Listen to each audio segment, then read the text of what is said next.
Hello everyone. Today I want to talk about Israel and Palestine. Okay, so around the year 135 CE, there was a Roman emperor named Hadrian, and he renamed Judea to Syria Palestina. And I think this is where a lot of people, this name Syria Palestina is where a lot of people get the name today, where a lot of people get the name Palestine from, and maybe even the term Palestinians. And going back further in time, there was a Greek historian named Herodotus, I think that's how you say his name, and he called an area Palestine, and I think he probably got that name from Philistia, which is where the Philistines used to live. Okay, so I think people started getting the name Palestine from Syria Palestina. And I think, the name kind of stuck around for a long time. And what else? So I think supposedly from what I found online, then the entire land that the Philistines used to live, called Philistia, I think that's how you say it, is not the entire same land that Hadrian renamed to Syria Palestina. So the lands are not the same. I think there's probably some overlap, but they're not exactly the same. So what else? So in 1948, Israel won the Arab-Israeli War and supposedly gained land from that war.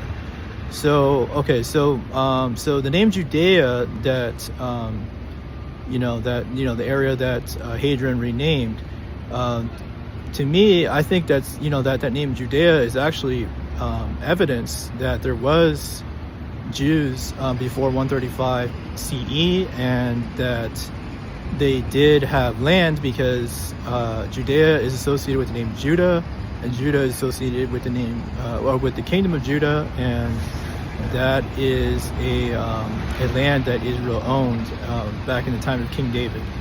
So Judea, to me, in my opinion, that is basically historical proof that that the Jews did exist back then, and that they did have land. What else? A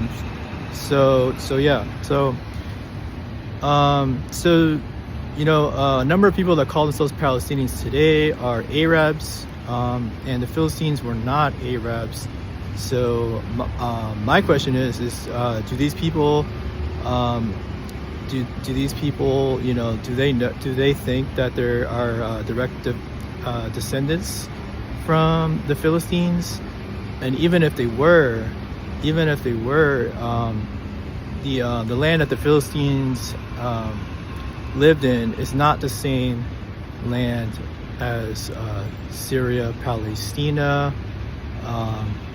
At least in its entirety, it's not exactly the same as the entire land as of Syria Palestina. There might be some overlap. There probably is some overlap. That's what I read online. But the two lands in their entirety are not exactly the same. Okay. So what else? So it seems to me that Israel, has a right to live in the land of Israel, and the people of Israel existed before 135 CE. There's historical evidence, and there's probably archaeological evidence as well.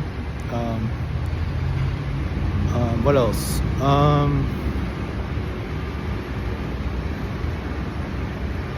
Not sure what else I want to say.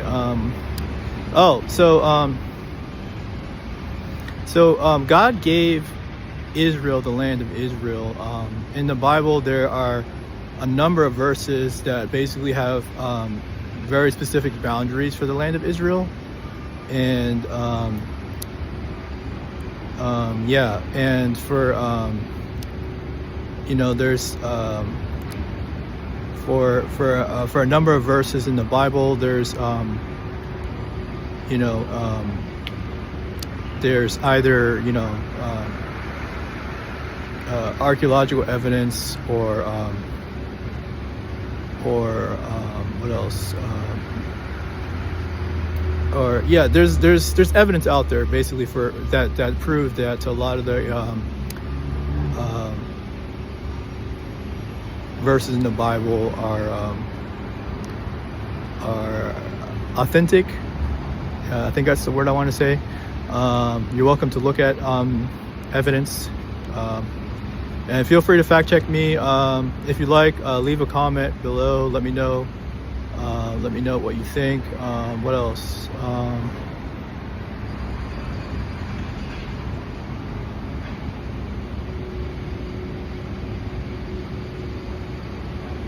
I think that's probably about it. All right. Thank you guys. Feel free to subscribe to my account, and I guess that's it for now. All right. Thank you guys. Bye for now.